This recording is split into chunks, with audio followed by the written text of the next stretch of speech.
अस्सलाम वालेकुम दोस्तों, मेरा नाम डॉक्टर अली है और आज की इस वीडियो में हम डिस्कस करने जा रहे हैं मोस्ट इंपॉर्टेंट की points of biological molecule. Biological molecules के हम मोस्ट इंपॉर्टेंट की पॉइंट्स को आज की इस वीडियो में डिस्कस करने जा रहे हैं, जो कि एमडीकेट के एग्जाम में एमसीक्यू बनकर आ सकते हैं। तो अगर आप चाहते हैं कि तमाम कोर्स, कंप्लीट कोर्स के आपको की पॉइंट्स जो है वो प्रोवाइड किए जाएँ, तो आप हमारे की पॉइंट सीरीज़ का जो है वो हिस्सा बन सकते हैं, जिसमें पूरे कोर्स के मोस्ट इंपॉर्टेंट जो है वो की पॉइंट्स जो है वो प्रोवाइड किए जाएंगे। तो आइए स्टार्ट करते हैं। सबसे पहले नंबर 1 पॉइंट, प्रोटोप्लाज्म जो कि लिविंग पार्ट ऑफ सेल होता है, उसका 70 टू 90% हिस्सा जो होता है वो वाटर पर मुश्तमिल होता है। 98% बायोमोलिक्यूल्स जो लिविंग बॉडी के अंदर पाए जाते हैं वो carbon, hydrogen, oxygen, nitrogen, phosphorus और सल्फर से मिलकर बने होते हैं।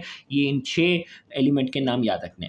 अब बॉन्ड की हम बात करते हैं। ग्लाइकोसाइडिक लिंकेज जो होता है वो मोनोसैकराइड्स के दरमियान होता है, यानी कार्बोहाइड्रेट्स की बात हो रही है। पेप्टाइड लिंकेज जो होता है वो अमाइनो एसिड्स के दरमियान होता है, यानी प्रोटीन मॉलिक्यूल के अंदर पाया जाता है। ईस्टर लिंकेज जो होता है वो ग्लाइसरॉल और फैटी एसिड के दरमियान होता है, यानी फैट और ऑयल्स के जो मॉलिक्यूल होते हैं वो आपस में ईस्टर लिंकेज के जरिए जुड़े हुए होते हैं। और फॉस्फो ईस्टर लिंकेज या फॉस्फो डाई ईस्टर लिंकेज जो होता है वो न्यूक्लियोटाइड्स के दरमियान होता है, यानी डीएनए और आरएनए की अगर हम बात करें तो डीएनए और आरएनए के अंदर जो है वो फॉस्फो डाई ईस्टर लिंकेज होता है। अब सेल की अगर हम बात करते हैं, सेल में कितना परसेंट प्रोटीन है, बैक्टीरियल में, मेमेलियन में, ये परसेंटेज भी आपने जो वो बहुत अच्छे से याद रखनी होती है। बैक्टीरियल सेल और मेमेलियन सेल की अगर हम बात करते हैं, सबसे पहले बैक्टीरियल सेल में सबसे ज़्यादा होता है प्रोटीन। वाटर के बाद की बात हो रही है, वाटर को रिमूव करने के बाद अब सबसे ज़्यादा जो है वो प्रोटीन होता है 15%, आरएनए 6%, कार्बोहाइड्रेट 3%, लिपिड 2% और डीएनए 1% है। ये सारी परसेंटेज आपको याद होनी चाहिए। मेमिलियन सेल के अंदर प्रोटीन जो है वो 18% है, कार्बोहाइड्रेट 14% है, लिपिड 3% है, आरएनए 1.1% है, डीएनए जो है वो 0.25% होता है। इसी तरीके से कंडेंसेशन में क्या होता है, दो मॉलिक्यूल्स जो हैं वो आपस में जुड़ते हैं और वाटर का मॉलिक्यूल क्या होता है, रिमूव होता है। उस प्रोसेस को कहते हैं कंडेंसेशन। इसे डिहाइड्रेशन सिंथेसिस भी कहते हैं। ये कंडेंसेशन का प्रोसेस हाइड्रोलाइसिस का रिवर्स प्रोसेस होता है। वाटर की मैक्सिमम डेंसिटी हमसे में पूछी जाए वो 4% होती है। वाटर की हीट ऑफ वेपराइजेशन बहुत हाई होती है, इसकी वैल्यू 574 किलो कैलोरी पर किलोग्राम है। According to IUPAC, international union of pure and applied chemistry, IUPAC के मुताबिक कार्बोहाइड्रेट की डेफिनेशन है the polyhydroxyl carbonyl compound. Carbonyl compound वो होते हैं ना जिसमें एल्डिहाइड कीटोन की बात हो रही है, जिसमें लिखा हुआ है कार्बोक्सिल एल्डिहाइड या कीटोन। तो कार्बोनिल कंपाउंड जिसमें पॉलीहाइड्रोक्सिल OH ग्रुप बहुत सारे हों वो कहलाते हैं कार्बोहाइड्रेट। अब कार्बोहाइड्रेट में हमारे पास जो है वो 1 बाय 1 हम बात करेंगे। सबसे पहले हम मोनोसेक्राइड्स की बात करते हैं। मोनोसेक्राइड्स को हम क्लासीफाई करते हैं according to the number of carbon atom. अगर 3 कार्बन एटम है तो ट्रायोस, 4 है तो टेट्रोस, 5 है तो पेंटोस, 6 है तो हेक्सोस, 7 है तो हेप्टोस है। ट्रायोस की एग्जांपल फिर आपने याद रखनी है, ग्लाइसरोस जो कि ग्लाइसरल्डिहाइड वाला ग्रुप है, डाई हाइड्रोक्सी एसीटोन जो कि कीटोन वाला पार्ट है। इसी तरीके से टेट्रोस की अगर हम बात करते हैं, इरिथ्रोस, इरिथ्रोलोस, यहाँ हमारे पास जो है ये अकर इन सम बैक्टीरिया, कुछ बैक्टीरिया में पाए जाते हैं। ट्रायोस जो है वो रेयर इन नेचर, ये भी बुक के यहाँ पॉइंट्स लिखे गए हैं। पेंटोस में हमारे पास राइबोस और राइबुलोस इसकी एग्जांपल है। हेक्सोस 6 कार्बन वाले में ग्लूकोज, फ्रक्टोस, गैलेक्टोस है। Most important sugar from biological point of view, biological point of view के मुताबिक ये तीनों जो है वो बहुत ज्यादा अहमियत रखते हैं। हेप्टोस जो है वो ग्लूकोहेप्टोस, हेप्टोस में कितने हैं, 7 कार्बन है। अब जो वो फिर एग्जांपल आपको आती है एल्डोहेक्सोस की, आपके पास एग्जांपल क्या है, ग्लूकोज, गैलेक्टोस और मेनोस, याद रखना है। कीटोहेक्सोस की एग्जांपल याद रखनी है, फ्रक्टोस, सोर्बोस और पाइसिकोस, ये है। फिर अब आते हैं मोनोसेक्राइड्स के बाद ओलिगोसेक्राइड्स की बात करते हैं। ओलिगोसेक्राइड्स को जब हम ब्रेक डाउन करते हैं तो 2 से लेकर 10 मोनोसेक्राइड्स जो हमें हासिल होते हैं। ओलिगोसेक्राइड्स के हमारे पास एग्जांपल में हमारे पास है सुक्रोस। सुक्रोस हमारे पास जो है वो ग्लूकोज और फ्रक्टोस के जुड़ने की वजह से बनता है। डाइसेक्राइड्स की अगर हम बात करने जा रहे हैं, जैसे सुक्रोज की हमने बात की ना, अब डाइसेक्राइड्स को हम 200 में क्लासिफाई करते हैं, रिड्यूसिंग शुगर और non reducing sugar. Reducing sugar वो होते हैं जिसमें फ्री एल्डिहाइड और कीटोन ग्रुप पाया जाता है। इसकी एग्जांपल हमारे पास है माल्टोस और लैक्टोस। माल्टोस जो है वो 2 ग्लूकोज के मॉलिक्यूल से मिलकर बनता है। लैक्टोस जो होता है वो एक ग्लूकोज और एक गैलेक्टोस के मॉलिक्यूल से मिलकर बनता है। इसी तरीके से नॉन रिड्यूसिंग शुगर में क्या होता है, इसमें फ्री एल्डिहाइड और कीटोन ग्रुप नहीं पाया जाता। इसकी एग्जांपल है सुक्रोस और रेफिनोस, ये नॉन रिड्यूसिंग की एग्जांपल है जो कि अच्छे से याद रखनी है। फिर हमारे पास है पॉलीसेक्राइड्स। पॉलीसेक्राइड्स की हमारे पास एग्जांपल है स्टार्च, ग्लाइकोजेन, सेलुलोस और काइटिन जो है ये पॉलीसेक्राइड्स की क्या है, एग्जांपल है। फिर हमारे पास जो है अब वन बाय वन हम बात करने जा रहे हैं। सबसे पहले हम बात करेंगे स्टार्च। स्टार्च में हमारे पास जो है वो दो, याद रखिएगा, पॉलीमर ऑफ ग्लूकोज है, बहुत सारे ग्लूकोज के जुड़ने की वजह से बनता है। अब हमारे पास जो है वो स्टार्च को हम दो हिस्सों में इसकी चेन, एक स्ट्रेट चेन है उसे अमाइलोज कहते हैं, और दूसरी जो चेन है वो ब्रांच चेन है जिसे अमाइलोपेक्टिन कहते हैं। स्ट्रेट चेन जो स्टार्च की होती है वो सॉल्युबल इन हॉट वाटर के अंदर सॉल्युबल होती है, जबकि ब्रांच चेन जो होती है वो insoluble in hot and cold water, hot और कोल्ड वाटर दोनों के अंदर इनसॉल्युबल होती है। आयोडीन टेस्ट में क्या होता है, give blue colour to iodine. Starch को जब भी आयोडीन टेस्ट में हम शामिल करते हैं तो ब्लू कलर प्रोवाइड करता है। ग्लाइकोजेन की अगर हम बात करते हैं, also called animal starch, glycogen को एनिमल स्टार्च कहते हैं, ये भी पॉलीमर ऑफ ग्लूकोज होता है, बहुत सारे पॉलीमर से मिलकर बनता है। फाउंड इन बैक्टीरिया, फंजाई और एनिमल, बैक्टीरिया में, फंजाई में, एनिमल में पाया जाता है। इन एनिमल, एनिमल के अंदर ये सबसे ज्यादा कहाँ पाया जाता है, abundantly found in liver and muscles, liver और मसल्स के अंदर जो है वो एनिमल में पाया जाता है। आयोडीन टेस्ट में ये कौन सा कलर देता है, रेड कलर जो है ये ग्लाइकोजेन जो है प्रोवाइड करता है। काइटिन की अगर हम बात करते हैं, काइटिन का फॉर्मूला अच्छे से याद रखना है, C8H13O5N, और ये आ गया N। ये हमारे पास है polymer of N acetyl glucosamine in amide derivative of glucose, glucose का डेरिवेटिव है जो अमाइड ग्रुप इसमें शामिल हो जाता है, तो ये कंपाउंड मॉलिक्यूल बन जाता है एन एसिटाइल ग्लूकोस अमाइनेस। तो एन एसिटाइल ग्लूकोस अमाइनेस का क्या है, ये पॉलीमर है।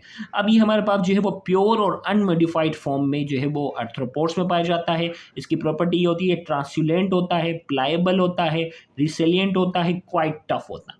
जबकि मॉडिफाइड फॉर्म में जो कि ज़्यादातर पाया जाता है, इसमें हमारे पास मॉडिफाइड फॉर्म क्या है, काइटिन के साथ जो है वो प्रोटीन अगर मिक्स हो जाता है तो ये एक्सोस्केलेटन बनता है कुछ इंसेक्ट्स का। काइटिन के साथ अगर कैल्शियम कार्बोनेट जुड़ जाता है तो ये क्रस्टेशियन का जो है वो मोलस्का का शेल्स बनाने में काम आता है, कुछ क्रस्टेशियन में भी पाया जाता है। नोट करके हमने कहा composite material is much harder and stiffer than pure chitin, pure chitin के मुकाबले में ये जो मॉडिफाइड फॉर्म जो है वो बहुत ज़्यादा हार्डर और स्टिफर होता है।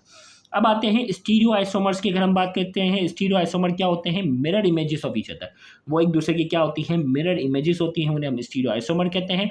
Most of the sugar in our body are right handed, ज़्यादातर शुगर हमारी बॉडी के अंदर राइट हैंडेड होती है।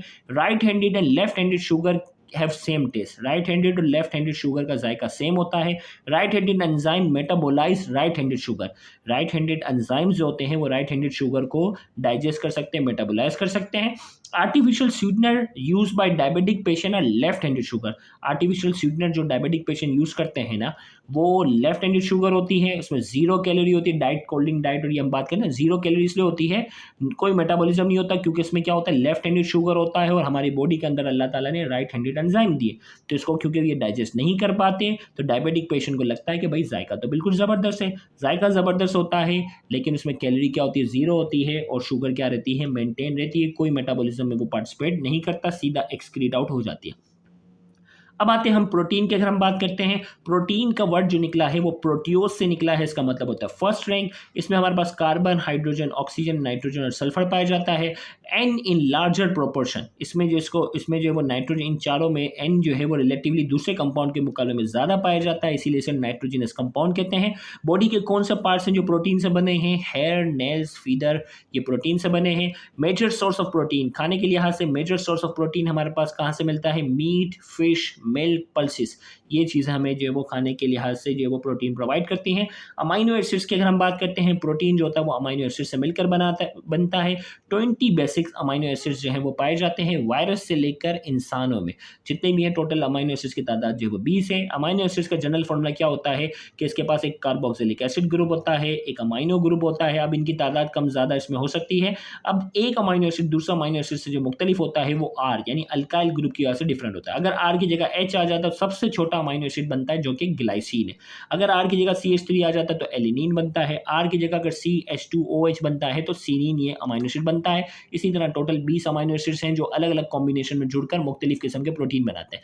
2 अमाइनो एसिड आपस में जुड़ते हैं तो डाइपेप्टाइड बनता है। मोर देन 10 अमाइनो एसिड, 10 से ज़्यादा अमाइनो एसिड आपस में जुड़ते हैं तो ये कहलाता है पेप्टून्स, और फर्दर हाइड्रोलाइसिस के नतीजे में क्या बनता है, पेप्टाइड बनता है। 10 से ज़्यादा की जो कॉम्बिनेशन है पेप्टून्स होते हैं, पेप्टून्स को मजीद अगर तोड़ा जाए तो पेप्टाइड बनता है। अब यहाँ हम बात करने जा रहे हैं एफ सेंगर जो है साइंटिस्ट का नाम याद रखना है। First determine the sequence of amino acids, सबसे पहले अमीनो एसिड्स के सीक्वेंस को उसने मालूम किया था। अब इंसुलिन की बात करते हैं, उसमें 2 चेन होती हैं। अब इसमें हमारे पास 51 अमीनो एसिड्स टोटल होते हैं। एक चेन में जो है वो 21 जो है वो अमीनो एसिड्स होते हैं, दूसरे में 30 होते हैं। दोनों आपस में जुड़ते हैं तो 51 अमीनो एसिड्स बनते हैं, हेल्ड बाय डाइसल्फाइड बॉन्ड, और ये दोनों चेन आपस में डाइसल्फाइड बॉन्ड के जरिए जुड़ी हुई होती हैं। हीमोग्लोबिन की अगर हम बात करते हैं, इसमें 4 चेन होती हैं, 2 अल्फा 2 बीटा। अल्फा चेन के अंदर 141 अमीनो एसिड होते हैं, बीटा चेन के अंदर 146 अमीनो एसिड्स होती हैं, टोटल 4 चेन मिलती हैं। तो टोटल अमीनो एसिड मुझे जरूर कमेंट सेक्शन में बताइएगा। Human body has more than 10,000 protein, इंसानी बॉडी के अंदर अमीनो प्रोटीन की जो तादाद है वो 10,000 के करीब है। सिकल सेल एनीमिया की अगर हम बात करते हैं, सिकल सेल एनीमिया में क्या होता है, 574 अमीनो एसिड में से एक अमीनो एसिड अपनी जगह पर नहीं पाया जाता। वो क्या होता है, 1 glutamic acid is replace by valine at 6 position. Glutamic acid जो होता है उसकी जगह जो है वो कौन आ जाता है, इज रिप्लेस बाय वेलिन, उसकी जगह वेलिन आ जाता है 6 पोजीशन पे। यानी 574 अमीनो एसिड्स आपस में सीक्वेंस से जो है वो जुड़े हुए होते हैं। छठी पोजीशन पर जाकर जहां ग्लूटामिक एसिड होना चाहिए वहां आ जाता है वेलिन, जिसकी वजह से पूरा जो हीमोग्लोबिन होता है वो एबनॉर्मल बनता है और इस डिजीज को सिकल सेल एनीमिया कहते हैं, जो कि हमने अपने डिटेल लेक्चर में बहुत अच्छे से डिटेल में एक्सप्लेन किया हुआ है। अब प्रोटीन की हमारे पास क्लासिफिकेशन है, फाइब्रस प्रोटीन और ग्लोबुलर प्रोटीन। फाइब्रस प्रोटीन वो जो धागे की तरह होते हैं, इनसॉल्युबल इन वाटर, पानी में सॉल्युबल नहीं होते, नॉन क्रिस्टलाइन होते हैं, इलास्टिक नेचर के होते हैं।